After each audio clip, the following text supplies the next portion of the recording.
Well, Tartaria was everywhere, and history is fabricated, completely fabricated, all of it. We used to think, well, the Dark Ages, we don't know what that is. We realised that they invented the Dark Ages and just put that in there to push a whole bunch of stuff back in the past. And we realised, some of history might be wrong, but no, it's all fabricated. The whole lot is fabricated.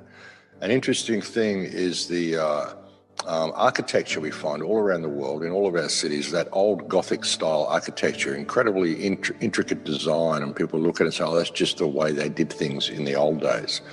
A lot of those buildings, they're so beautiful. The design of those buildings is so beautiful. And think about it, if we lived in a feudal culture, if we lived in a culture where you had to go out and work for a living and earn a wage in order to pay to be alive, you would never have had the time or the inclination to construct buildings that look like that and function in the way they did.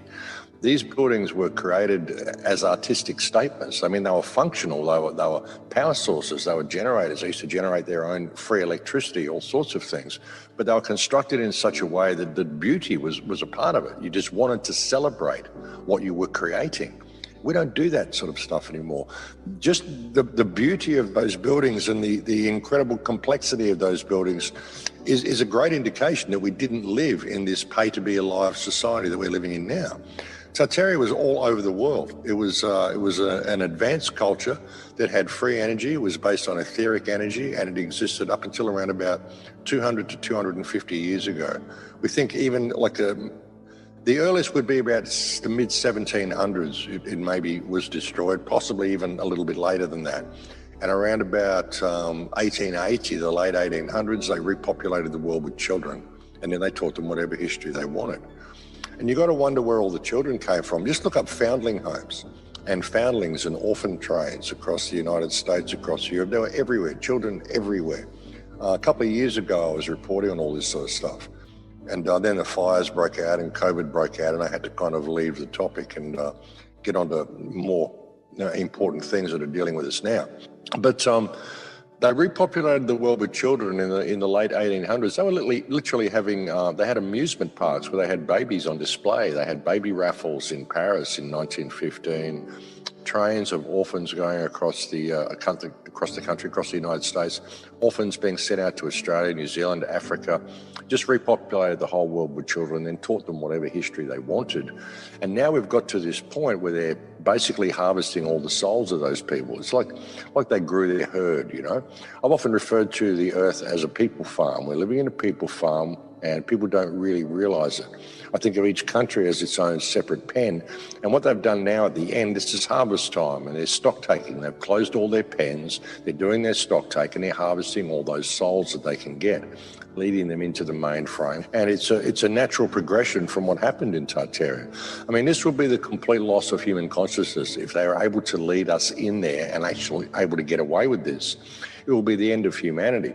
But when you really look at what we had, I mean, it's incredibly inspiring to see the art and to see the ancient history that's right there in our own cities, if you just go out and look around your city with the right eyes.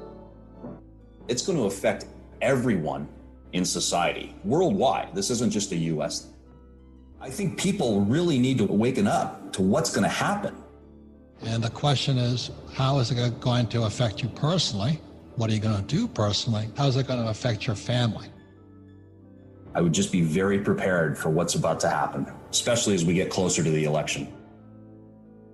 It's going to be like an asteroid hitting planet Earth. So the real purpose of this show is to prepare for it. The problem is most people are like deer in the headlight, right? They're just, no, it's going to come back. Trump will save me, Biden will save me, Ocasio-Cortez will save me. But I think that we're heading into the biggest disaster I've ever seen. Only on Be Positive.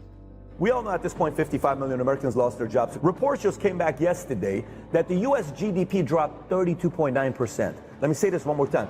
U.S. GDP in second quarter lost 32.9%. That's like a company's revenue dropping 33%, which is scary, but it's a country, which is even scarier. If they don't bail this whole thing out, the trouble is, how big would that bailout have to be? How big would it have to be? There's a thing called CMBS, commercial mortgage-backed securities. They're like the loans on the office buildings and shopping centers and all that. They're broke. Can the Fed bail them out? Plus the pensions, plus mom and pop who lose their jobs. They could be 40, 50 years old, 3 kids, a mortgage. How big is this tsunami going to be? We've seen the market come back quite a bit. It's really because the Fed's been printing monopoly money, and the stock market's just betting on the Fed to continue to do so. I see a train wreck coming at the end of this month when you have the $600 a week benefit ending, student debt relief ending, mortgage debt relief, and this crisis, which the media will not let go. I see a collision course headed in the market very soon. So this false sense that your 401k balance has increased, I would just be very prepared for what's about to happen. What you're aware of, you can control, but what you're not aware of will control you. And the more you're aware of what's going on in the economy, pension, and the stock market, the more you can prepare for plan B. Let me give you an idea how long it takes to print $1 trillion. It takes less than a minute, 12 keystrokes. But if you were to spend $1 trillion at $1 a second, it would take them 34,000 years. And in the last few months, the pensions have gone short, just for the public guys, by $7 trillion. That's a lot of money to me. So that's why it's gold, silver, Bitcoin right now. But just as a pure hedge or defense mechanism, I think you need plan Bs. How are you going to generate income? Really, it's time to be more creative and figure out how you can generate more. If you were in a certain industry, you took a big hit, you're not to blame. Because who the hell was under the impression we're going to be told to not go to, kids cannot go to school and shut down industries? You and I didn't know that. We've never been through this before. This was the first time. But if it happens a second time around and you stay in an industry that took a massive hit, then it's your fault. First time around, not your fault. Second time around, it is your fault. The industry that took the biggest hit, okay, June over June last year, unemployment June of 2020, unemployment of June of 2019. Leisure and hospitality's unemployment rate is 29%, is the highest in any industry. Then it's mining, oil and gas extraction is 17.8%. Transportation and utilities, 12.9%. Then it's information, 12%. Wholesale, retail, and trade, 11.2%. Construction, 10.1%. Manufacturing, 9.1%. Education and health services, 8.6%. Personal business services, 8.6%. Then it's self-employed, unincorporated, and unpaid family workers, 8.1%. Then government workers, 7.3%. Then agriculture, 5.4%. You know what the lowest one is? 5.1% financial activities, financial services. As a career, you have to figure out a way to position yourself where you're pandemic-proof. By the way, I'm not telling you everybody's leaving that industry. I guarantee you most people don't like change.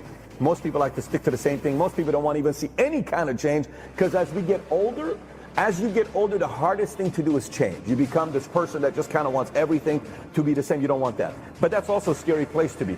But if you look at these stats and you don't go study how they took big hits, why they took big hits, and how long it's going to take for them to recover, and you keep staying in that industry, and it happens to you again 5, 10 years from now, you can't be upset at the government. You can't be upset at the economy. You can't be upset at a virus. The only person you can be upset about is your decision.